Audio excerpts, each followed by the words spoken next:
Moundé boo déggee Moundé Koy Moundé. C'est le seul village ci 19 yooyu bi nga xamante ne nous sommes autant pêcheurs qu'agriculteurs. garab yi réew yi fi nekk yëpp mënu nga leen yéeg quoi mais bii à chaque fois boo ko yéeg day gën a gudd.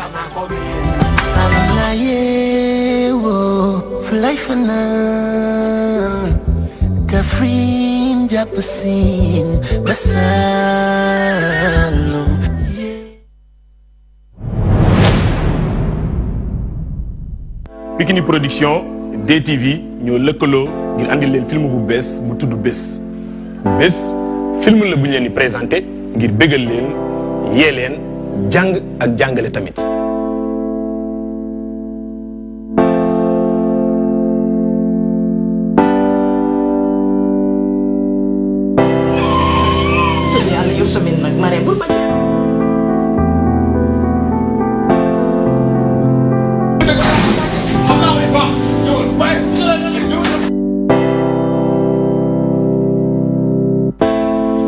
du yow lañ tuddee doom ji. xam naa ne lépp lu fooy ren lu ne. histoire yi leen di nettali yëpp fii la xewee ndax réalité souvent day dépasser fiction alxamis bu ne maanaam jeudi di ngeen am ñaari épisode à partir de 21h na ngeen ko xaar di ngeen gis li ma leen wax.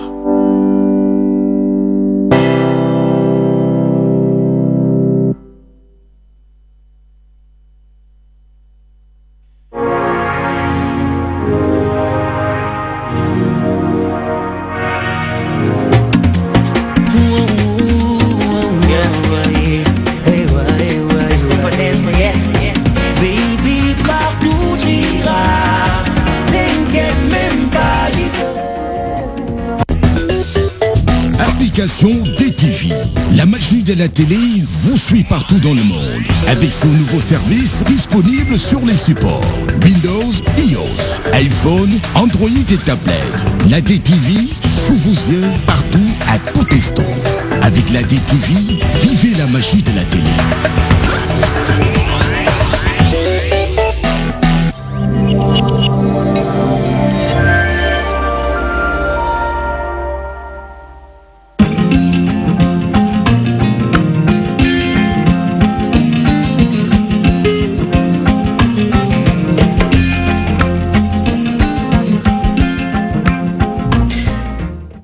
ok juróom ñaari waxtu tegal na ñetti simili la gën a fës ci xibaar yi bokk na ca askan wa dëkkee ci cité gàddaay ña ngay wéy ngir sàkko jote ci seen suuf donte ndogal ba rot na jàpp nañu ni nañu ko tegee yoon amu ca ñu toll ci ñaari téeméer ak juróom fukk ak ñett ci ñu xam te ni jotaguñu ci seen kër njàqare ak it xol bu metti la ñu fësal ci kanamu kilifa yi daan ci dikkeen ci xibaar dina ci bokki leneen muy ñàkk kaaraange salteek lëndëm doon lu njatt marché bu Tivaouane nga fa nekk ci ay commerçant fësal ko ci kanamu jëwriñ ju dénk wàllu ferroviaire di Abdou Ndéné Sall mi fësal jàppaleem jëm ci commerçant yi indi ak jàppandal ci liggéey yooyu ñu amee ci marché bu Tivaouane dañ ko jukki ci xibaar yi dana ca bokkit leneen mu aju ci prise en charge médicale ca maanaam kaw gi léegi jafe-jafe la ñenn ci ay syndicalistes yu nekk ci wàllu wér-gu-yaram di ko ñaawlu jàpp ni war nañoo gën a mën a bàyyi xel ci wàllu gën a mel bokk na ci ñi yëngatu ci wàllu politique ci jamono ñi ñuy waajal élection présidentielle yile daan ci dikkeen ci xibaar yi ci ñaareelu pàcc gi Abi Sow lañ ci nar a àndal Abi ginnaaw mu la nuyoo ana lan moo gën a fës ci xibaar yi. ginnaaw fay gi Pa Ousmane Cissé li ci gën a fës bokk na ci jàmmarloo yi nga xamante ne moo doon am foofee ca diwaan bu Tambacounda ci diggante ña fare ca PUR ak ña nekk ca Benno Bokk Yaakaar ca loolee sax ñaari nit jot na cee ñàkk seen bakkan am ay taskatu xibaar yu nga xamante ne si rek lañ cee am ay gaañu ci loolu ba tey ki nga xamante ne moo di njiital PUR di Issa Sall ak ñu mu àndal dañ cee joxoñ baaraamu tuuma ki nga xamante ne moo di jëwrin bu ñu dénk wàllu kaaraange réew mi di Aly Ngouille Ndiaye ba tey ci loolu ki nga xamante ne moo di njiitu réew mi Macky Sall itam ñaawlu na loolee teg si ne yoon dina def liggéeyam waaye tamit kuréel yi nga xam ne ñoo boot taskatu xibaar yi ci réew mi ñoom tamit génn nañ àddu ci loolee am na sax ñu dem ba ne na journaliste yi gedd yooyu les élections bañ a tee def seen i liggéey ba keroog ñu leen di jox seen i gëdd Pa Ousmane ngoog di xibaaru campagne bi daan ko am ci ñaareelu pàcc xibaar yi lay doon mbokk yi ne gis ñu dikkee yéen ci faram-fàcce gi.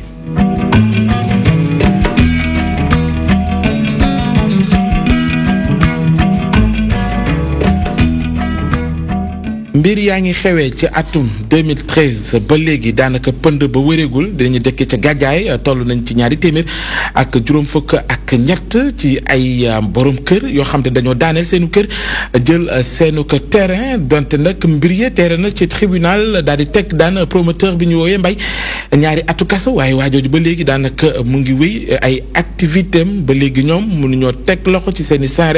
terrain rawatina li nga xamante ne moo aju ci seen ko suuf loolee doon lu leen metti ba léegi seen i avocat ngi wax ni daañu wéyal xeex bi ba lépp luy seen àq ak seen yeleef ñu totete ji ñuy dëkk ci cité gàddaay dañ ci ànd ak suñu ndaw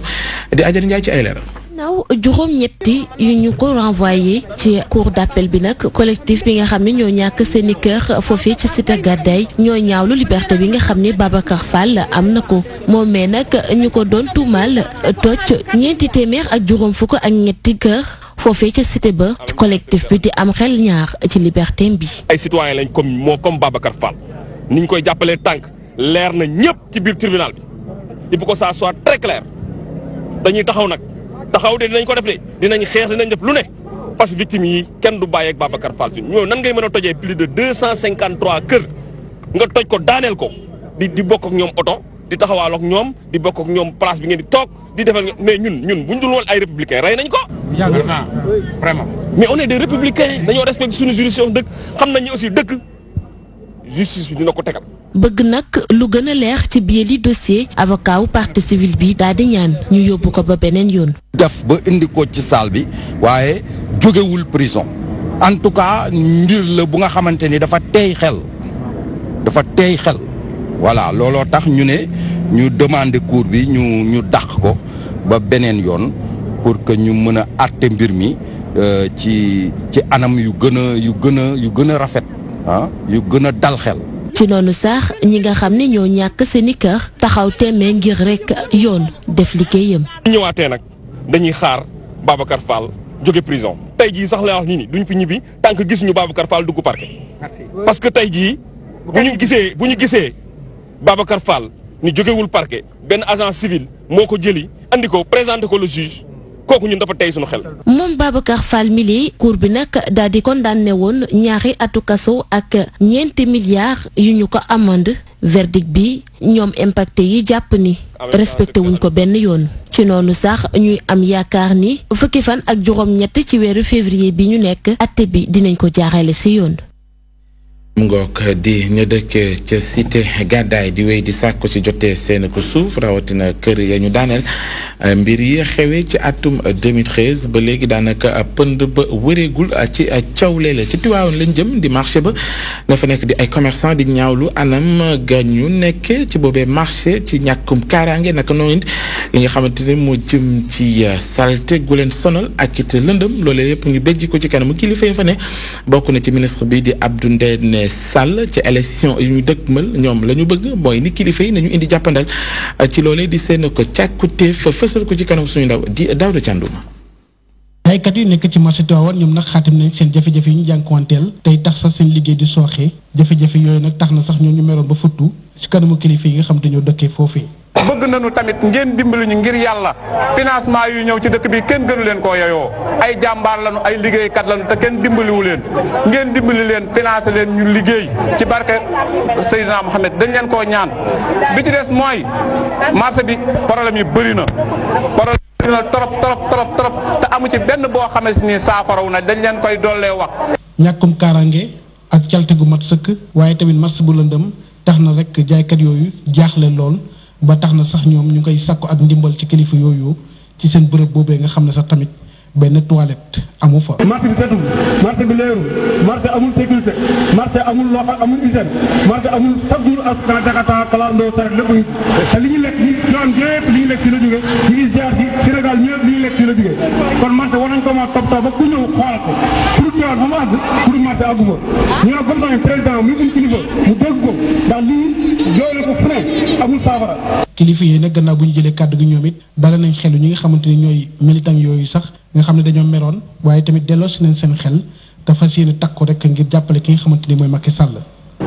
donc loo ko mën a dimbalee mooy mu soxla rek nga wooteel ko massivement moo tax yéen ñëpp mën leen ngeen jàpp parce que kuy liggéey xam nañ ko ñun xam nañu Tivaouane li président yéene ci Tivaouane bu sottee Tivaouane dina mel ni Paris Tivaouane dina mel ni Médine la ville lumière. noonee nag ci la jëriñ li nga xamante ne mooy Abdou Ndéné Sall sàkku ci ñoom ñu booloo doon benn waaye tamit taxaw temm ngir rek ki nga xamante ne mooy seen candidat di Macky Sall daal di am ndam ci 24 ci weeru février bi ñu dëkk moom ci élection yi ca ngoon ga. ñu wax ci mbirum énergie renouvelable fexe ba Sénégal gën cee ñoŋ waral ba lu tollook 200 ci ay techniciens nekk ca Sénélec ñu leen cay tàggat sabab ab ndaje bi ñu ci amal niki tey programme bi nañ ko dippee lañu cay xaar ci wàllu njëriñ ñeel sunu réew ci wàllu énergie loolu yëpp kilifa yi dikk nañ ci ak ñun ci kanam suñu ndaw di Safiatou Koli. bëri na ay tàggat waaye it yenn ci xarale yees yi nga xamante ni méngoowul ci lii du secteur énergie di laaj loolee waral sax boobule programme fas yéene andi lu yees ngir jëmale kanam énergie renouvelable Méridien ci wàllum financement buy wéy. ñun dinañ ci def pratiquement 200 000 euros. 200 000 euros ci CFA boo ko xayma mooy toll ci plus de 120 millions de francs CFA et day nekk programme boo xam ne day wëy donc lii ab tàmbali la rek gëm secteur bi gëm politique bi dëkk bi teg ci renouvelable mu doy ñu moo tax ñu ñëw tey investir xaalis bu ci toll. boobule programme nag ñu natt ko ci ñetti pàcc njëriñ bi nag mooy yokk production bi waaye it xam lan moo ëmb wàllum énergie solaire ci réew mi. benn pàcc bi day nekk formation beneen pàcc bi moom mooy tàngat encore nit ñi beneen pàcc bi dafay nekk recherche donc dafay nekk loo xam ne day anticiper ci li ñu wax a def parce que nekk loo xam dañuy fermer bëti rek ñu ñëw def li ñu war a def donc panneau solaire boo indi fii ci monde mën na wax baax na wala baaxul muy onduleur muy yooyu et je pense que loolu dañ ko soxla parce que tey nii énergie renouvelable boo koy jënd day mel ni da ngay jënd sa facture sur 10 ans wala sur 20 ans ou 30 ans. luñ ci xaarandi nag mooy fexe ba xam. ban yoon la ñuy jël ngir dem ci énergie renouvelable loolee nag ñu nar koo jaarale ci tàggat ñi nga xamante ni seen xel màcc na ci boobule mbir. programme bi nag si ñaari at lañ ko natt at bu njëkk bi lu ñu bëgg moom mooy 50 techniciens la ñuy former si li ñuy wax électricité du bâtiment mooy nu ñuy installer bâtiment yi si yoon bi nga xam ne moom la norme yi wax ñu installer bâtiment yoo xam ne du sotti du def dara beneen bi c'est que moom am na ñoo xam ne aussi nekk nañ ay agents yoo xam ne beneen niveau la mais dañuy liggéey si jumtukaay énergie renouvelable. ñaari at lañ ko fas yéene amal lépp nag ngir yokku béréb yu ñuy defaree énergie solaire ngir rek mu méngoog koom-koom waaye it jaww ji fii ci Sénégal. mu ngoog ñu koy jaajëfal moom Safiatou Koli jëm ci ñooñee di ay Sénégalais di ay techniciens nekk foofee ci Sénégal ñu leen di tàggat toll ci 200 ci loolee ñu woowee ay énergie renouvelable yegg nañ ci pàcc bu ñu jagleel xibaaru ñu jagleel lii di campagne électorale beeg Abisso.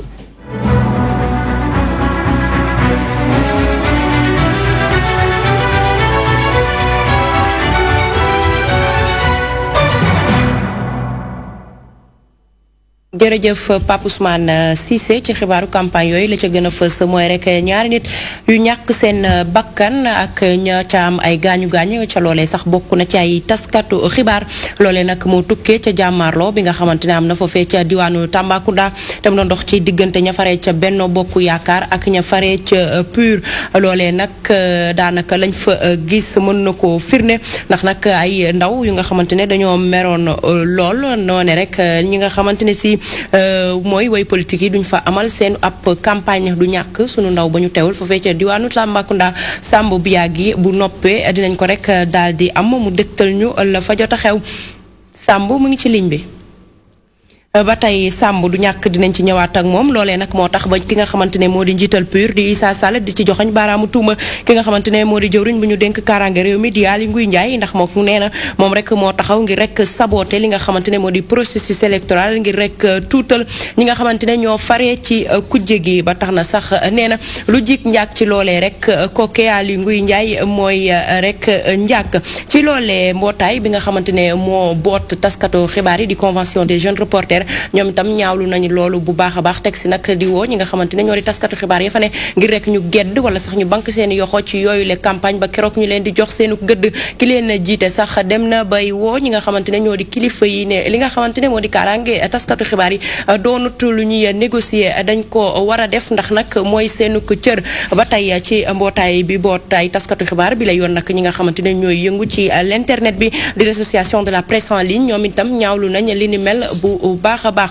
la ñuy ñaawlu ki nga xamante ne itam moo di njiitu réew mi Macky Sall moom it tamit ñaawlu na ko mooy jàmmaarloo yi nga xam ne am na ni ki tey ci suba ci diggante waa Benno Bokk Yaakaar ak waa PUR moom mi nga xamante ne sax moo di candidat bu majorité présidentielle ñaawlu na ko bu baax a baax ci loolee nga xamante ne mooy am ci campagne électorale bi jamono ji ba tax na sax moom Macky Sall jàpp na ni rek li nga xamante ne moo di yoon dina ci rek def liggéeyam ba ku ci wàcc yoon ñu mën laa teg daan ñu teewlu ko moom njiitu réew mi Macky Sall. Regretter les incidents malheureux qui se sont produits ce matin à Tambacounda. damay nakarlu ñaawlu ak rëccu bu baax a baax xëy ñooñal yi nga xam ne ànd na ak campagne bi ba kenn sax ci militangu APR yi ñàkk ci bakkanam di wuyoo ci turu Ibou Diop maa ngi koy jaale bu baax a baax ay mbokkam di ko jaale ñëpp waaye tamit xam ne li ko sookee moom mooy kenn ku bokk ci mbootaay PUR moom moo faat bakkanam muy lu ñuy ñaawlu bu baax a baax ndaxte campagne warut a tax benn yoon ñu salfaane yoon ak li ñu mel maa ngi wooyu tamit samay ñoñ ngir ñu ànd ak dal bu baax a baax di wooyu tamit sama yeneen naataangoo yi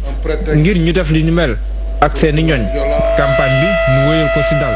loolu moom la ñuy woowu ñëpp may fàttali tamit ne que yoon dina def liggéeyam ñu nekk ci campagne du tere benn yoon lépp lu ñu war a def ci mbir mi ngir mu leer ku nekk tamit lan sa laale dëppook daan yi la war a daan ci wàllum yoon loolu du ci ñaax.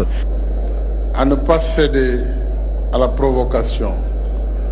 à ne pas répondre à la violence. Mais je voudrais en même temps inviter tous les candidats. ñu war see def ci tamit beneen jàngat lii lenn la lu sokkee ko ci appel à la violence bi nga xam ne bëri na ay kilifa yu ko doon def rawatina ci wàllum kujje gi te tamit ñooñ leen xam ne dinañ wuyu ci seeni jëf te tamit lépp lu ñu warloo ak ñoom dinañ ko def ci kanamu yoon dinañ dem layoo ji ci tribunaux yi te tamit ñu xam ne ndaxte doole ji ci yoon dong lay féetee te yoon dong ñi fa war a layoo yëpp dinañ fa wuyu. Politique, mais qu'ils sachent qu'ils répondront de leurs actes. Ils répondront de leurs actes devant les tribunaux. Et la loi s'appliquera sans faiblesse aucune, croyez-moi.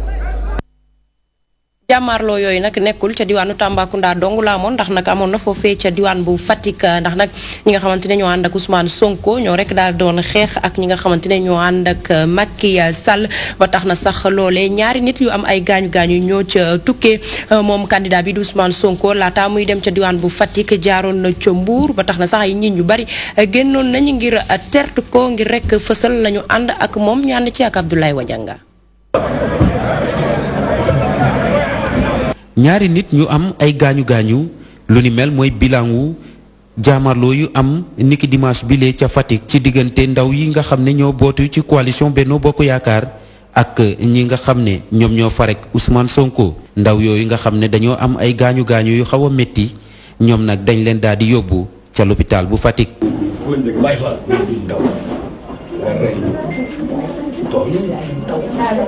Parce qu'on va pas répondre à la provocation, donc on va chercher une autre solution. lu ni mel la ñu naroon a dund foofu nga xam ne moom mooy Mbour waaye nag takk der yi ñoo tax ba lu ni mel amul Mbour nag foofu nga xam ne candidat Ousmane Sonko dafa amal caravane moom nag am mbooloo bu takku bu ko ñëw rek daa di teertu Ousmane Sonko gannaaw bu mu yëkkatee ay kaddu mu dégg waa Mbour ne dina leen fexel ba secteur touristique bi ak lii di napp gi ñu mën ko ñoŋal foofulee ca Mbour. nee nañu li ñu bëgg mooy moderniser la pêche ak li nga xam ne moo jëm ci tourisme nga xam ne am na solo trop fii ci Mbour. fépp fu mu jaar candidat Ousmane Sonko ñaan na tamit askan bi ñu dem rek retirer seen carte électeur waaye tamit ñu dem rek ci bis ba ñu wote bu baax a baax. dem leen jëli carte yi est-ce que ñi fi nekk ñëpp jot nañ seen carte.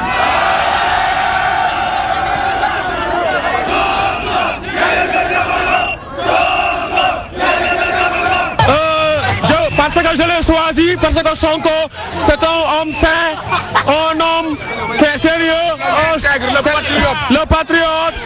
Sonko parle pour la jeunesse, il parle pour le Sénégal, mais parle pas pour lui-même. dama bëgg le 24 à 8h bu ñuy ubbi bureau de vote bi bureau de vote bu ñu ubbi yéen la ñuy fekk ngeen def rang bu gudd bu leen kenn njëkk a voté. leaderu coalition Sonko président mu ngi wéyal lii di campagne électorale am moom nag def na juróom benn région ci 14 régions yi nga xam ne moom la Sénégal am. jërëjëf Abdoulaye Wadianga ki nga xamante ne moo di maître Madické Niang di njiital coalition Madické 2019 moom nag ni ki démb dafa dakkal lépp luy campagne ngir rek daal di fësal mettit bu mu am ginnaaw rek ba ñeenti takk der ñàkkee seen bakkan ci l'accident bi nga xamante ne amoon na foofee ca Sédhiou moom maître Madické Niang jébbal na njàllam képp kuy takk der nekk fii ci réewum Sénégal ñu teewlu ko Omar Danso moo taataan ay kàddoom. ñaari gendarme ay ñaari gradé ñii nee nañ ma ñeent ñii nee nañ ma juróom-ñaar il faut ma vérifier lu mu tuuti quel que soit le nombre ak nu mu mën toll nee nañ ñeent la yàlla moom na leen ci accident boo xam ni seen camion bi moo ko am mu doon lu tiis lool ndax ñoom seen liggéey mooy saytu suñu sécurité saytu circulation bi suñ demee ba yàlla moom leen ci accident de circulation nga xam ni sunu boroom mooy kéemaan ñi ngi koy jël def ko tiis bu rëy te di ko jaale bépp force de l'ordre di waa gendarmerie waa police di ko jaale armée bi di ko jaale autorité yépp te di wax mbir mu tiis la ñu ngi koy jaale seen famille ñoom war nañu war nañu am mettit gu rëy ndax ñu bëri woo na bi noo tàggoo seen famille booba yàlla mayoon na leen dal gu nu tàggoo seen famille ñu dégg seen baat ñu toog ba yàgg saa ñu war leen woo ni leen yàlla moom na leen lu diis la kon jar na ma def li ma def mooy bi ma ko déggee rek laa woote ni leen nan dem hôtel ba dootuma dem Bignona metti na nag ci population Bignona ndax ñaari waxtu ba tey ñu ngi may déglu ñu ngi toog di ma nekk. mu nekkoon maître Madické Niang moom maître Madické Niang sax ma nga woon ca diwaanu Sikicoor foofee nag nit ñu bëri ñoo génnoon tertu ko ci loolee sax xam ne ni bés bu ñu ko falee ci bopp réew mi dina def kéemtulaay kàttanam ba jàmm ju sax dakk mën a am foofee ca Casamance ñu ànd ci ak Oumar Danso. comme fale sa si mbooloo bu tàkku daal dina teeru ci di maître Madické Niang fii si Sikicoor aussi guddomp fépp fu mu jaar lim bu takku moo topp coalition Madické 2019.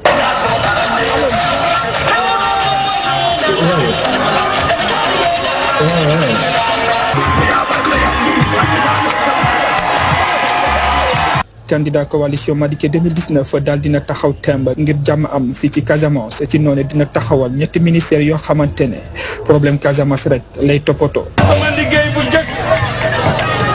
jaral na ma jóge Dakar ñëw toog ay fan fii Ziguinchor en tant que président de la République di waxtaan ak acteurs yëpp.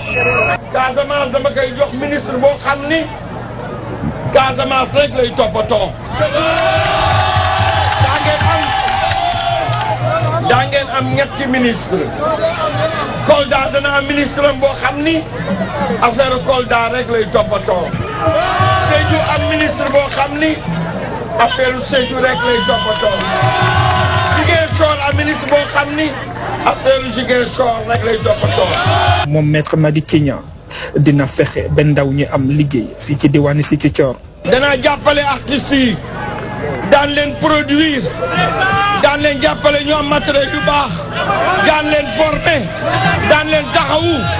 loolu mooy wane Casamance rôle bi mu joué Casamance rôle bi mu war joué Sénégal kenn xamul nan la toll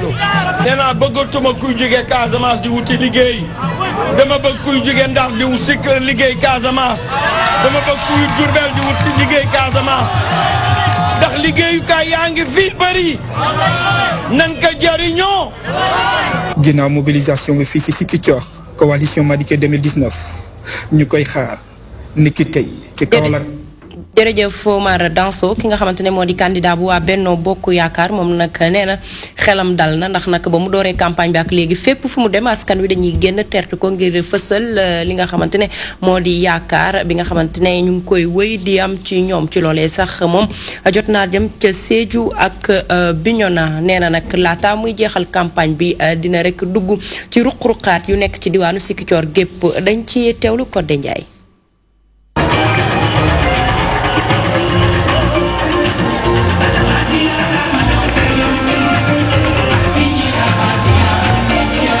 Sédhiou ak Bignona ñoom ñoo dalal cortège yu Benno Bokk Yaakaar ci juróom-ñetteelu fanu campagne électorale bile fii nag ci Pakaaw fi la Macky Sall xam ne nii dafa bëgg a tabax ab Casamance boo xamante ne nii dootul am bàgg moom nag fas na yéene amal ay pont fépp ci diwaanu Casamance. am naa mbégte ñëwaat fii ci Sédhiou yaakaar naa ne seen pancarte yi wane na ko tey jii Sédhiou a été complètement désenclavé. Après la reconstruction de la RN6 Ziguinchor Tanaf, engagé nañu le bitumage de la boucle du Boudjé. La boucle nord du Boudjé. xam naa ni nee ngeen ma la boucle sud mais elle sera goudronnée Inch'Allah. gannaaw diwaanu Pakaaw Macky Sall ñëw na itam fii ci Bignona ngir nag amale fi ab meeting bu am solo fii nag muy xamle ni def na fi ay jéego yu am solo rawatina lu jëm ci wàllu désenclavement waaye itam fas na yéene def ay projet yoo xamante ne ni ndaw ñi dañ ciy gis seen bopp.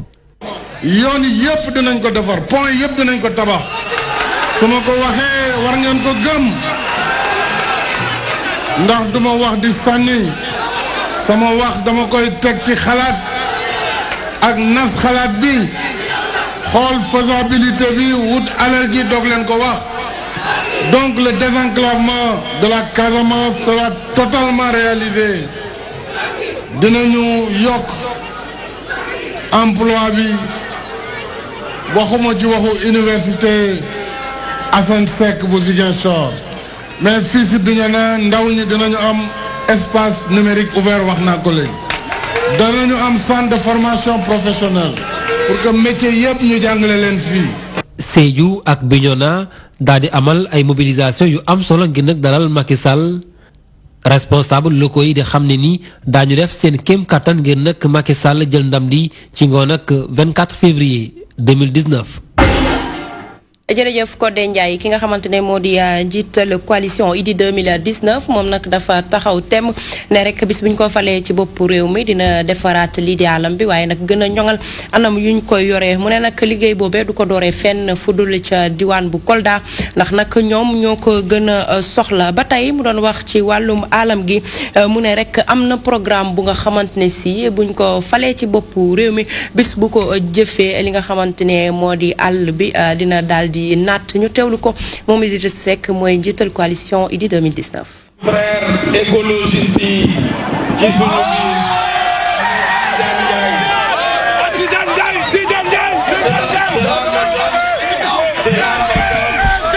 ñëw bi ma ñëw Kolda dama ci am mbégte ndaxte dafa am solo lool tey tamit daf ñuy may nu becci benn kel bu am solo ci sunu programme mu jëm ci wàllum alam gi xam ngeen ne alam gi lu ñu boole moom lëkkale ñu ak moom tey tamit ñu war koo sàmm bu baax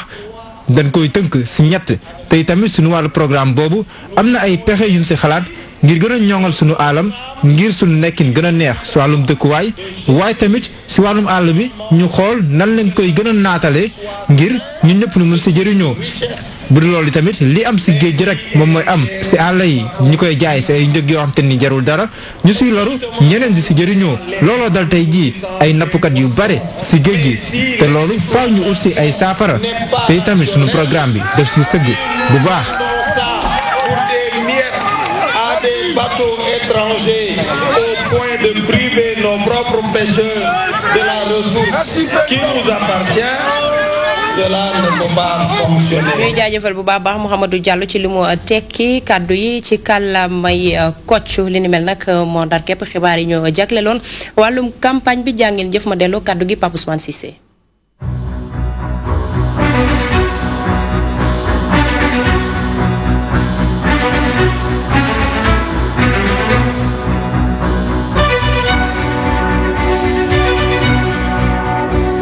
ñu jaajëfal ko moom Abi Sow ci xibaar yooyee ñeel wàllu campagne bi moo pour xibaar yi ci ngoon gi jaajëfal leen mbokki ci teewlu bi jaajëfal ci technicien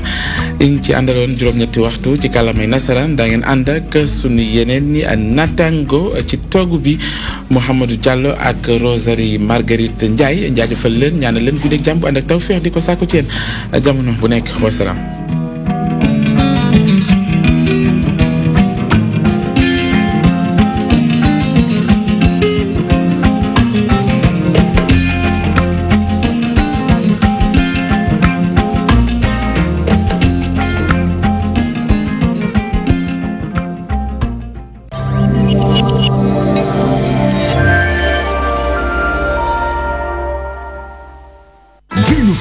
Exclave Télécom avec les décodeurs TNT. Deux nouveaux modèles d'antenne TNT de marque Televès. Antenne TNT Edge à 10 000 francs avec 10 dBi de gain. Antenne TNT V Zénith à 15 000 francs avec 15 dBi de gain. Fabriqué en aluminium inoxydable pour une longue durabilité et en plastique ABS. Une grande résistance face aux intempéries. Robuste et légère avec un gain de 10 à 15 dBi. Système de montage rapide et solide. Sous système de fixation en mat fabriqué en Zamac apporte avec grande robustesse et stabilité face aux conditions climatiques défavorables. Conception et fabrication réalisée en Europe et soumise à de stricts contrôles de qualité. De plus, pour la réception UHF, elle intègre un système de filtre qui bloque les interférences sans perturber la pleine réception du signal. Avec les deux nouveaux modèles d'antenne TNT de marque Televest, vivez encore et toujours le meilleur du numérique.